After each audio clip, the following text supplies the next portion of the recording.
For so many parents and guardians out there, if they're like me, they're very concerned when they hear a child say or overhear children say, teenagers, whether they're playing video games or whatever, just kill yourself, or I'm just going to kill myself.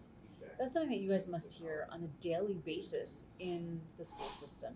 How do you discern between that being just kind of a, go fly a kite, which is kind of what people used to say back in the day, and legitimate concern that someone is going to either take their own life or take the life of someone else? Well, it's serious when it's said at any level with any kid or any age. It does seem to be more prevalent nowadays than anything else. We hear those comments. Believe it or not, we hear kids say that they're going to shoot up the school more often than we would like to hear. But I can tell you, every deputy that's assigned to the school um, statutorily has to participate in what we call a crisis intervention training focused solely around youth.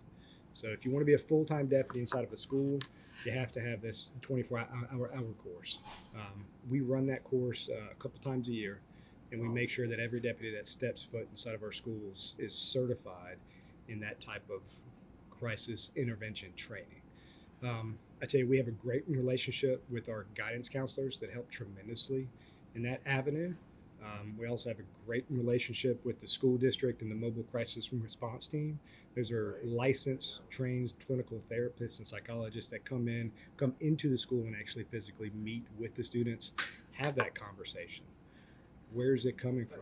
Provide resources for those particular children and their families as a whole to try to move past that mindset that those kids might actually have. I can tell you, within the last couple of years, Sheriff Hardwick was very at the forefront on threat management within our schools. We have two deputies that are assigned. That's all their entire job is to investigate and calculate and go through threat management with our students inside of our schools. So anytime somebody has made a threat to kill themselves or kill others or the school, our threat assessment deputy gets involved with the YRD at the school and those other resources that I mentioned to really get to the root cause of it. And to determine whether or not it's a bona fide threat or Correct. just something that they're saying. Absolutely. Sergeant Harting, is that something that has affected the way you all train? For us on his side, it's a little bit different. So they'll actually train all the YRDs on how to actually fully investigate that. They Explain have what a people. YRD is. I'm sorry, a youth resource deputy. A youth resource deputy. Those are all your school resource officers. Again, there's tons of names for them, but the deputy that works inside of the school. So that side they do just as Lieutenant talked about, is that they'll go through and they have all that training, make sure that they're statutorily. Us on the training side is that we try to take and get people ready or potentially ready for an actual event of an actual active shooter or mass casualty event. So with those is what we do is we go into the schools during the summer while the kids are out. We'll spend 8 to 10 hours there training all different things of basic room clearing, medical procedures, making sure attack medics. We have fire rescue. Their paramedics come in and actually teach all our deputies how to do that. And then with that, we actually will start running scenarios the rest of the day throughout the school. And with it, we actually have role players come in. We'll have 30 to 40 kids that may even be at that school that they'll come in and be our role players. So we try to make it as realistic as we possibly can. And we'll have scenarios go where officers have to respond just like they would, go in, take care of the shooter or the threat at the time, set up the daisy chain, work with fire rescue, which they also come and participate as well, and even working with dispatch and the whole thing. So it's at each individual school. We're only able to, right now we do it at about 3 or 4 schools each summer, and we constantly try to move it around the county each year. A lot of the schools, with the newer schools as they're being built, a lot of them are the same floor plan, same layout. So we try to get one of each type, and we try to do it in different parts of the county too, just so everyone is also aware of that. So you said students participate in some of these. That must be interesting. It is. It really is. A lot of them are our ROTC. Some of them are in our police athletic league.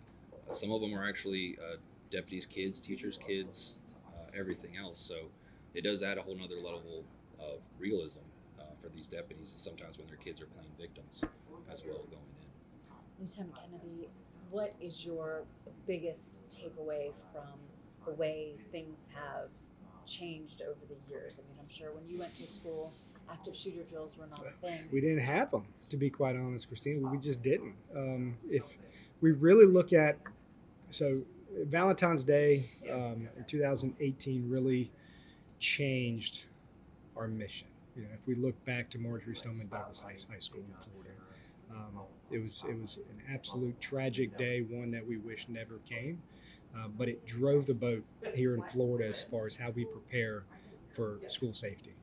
Governor Scott at the time said that we're going to create this bill. We're going to make sure that every school in all 67 counties are safe. And it really changed our mission to that way. I mean, like for instance, after I leave here, I've got to go to Nice High School, and I'm going to participate in an active assailant training with just their staff. There's a lot of things we have to do prior to school. We have to, per statute now, we have to sit down with every single faculty member in the county when it comes to schools. We have to run them through active assailant training there. And then once school starts, we have to do the same thing for the students. So even though our mission might have changed as far as really focusing in on school safety, I don't think that we can get away from what our core value is with what our deputies are doing in those schools, and that's building a relationship with those kids, with that faculty, and that community as a whole. To that end, are there usually the same school resource officers in each school? Yes. So continuity? For the most part, if they're doing a fantastic job, like I said, we have 65 from the leadership down inside all 43 of the schools that we cover in the contract. And they're the same. I mean, we have got deputies that have been inside those schools for 6, 7, 8 years, and they've watched kids go from being a freshman to a senior, and then moved on, getting married, having kids. And I really think if you want to, I don't want to say stop it before it starts, but that relationship piece that deputy builds with that student and that family really can impact what their future is. And I always correlate it to building a house. Our elementary school guys and gals are building that foundation. Our middle school guys are putting up the walls, and the high school deputies are just doing touch-ups. We're really building off of each other as far as when that kid starts kindergarten.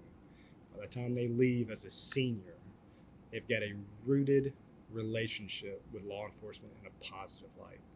With that and the safety aspect of what we're supposed to do, I think we're completing our mission tenfold.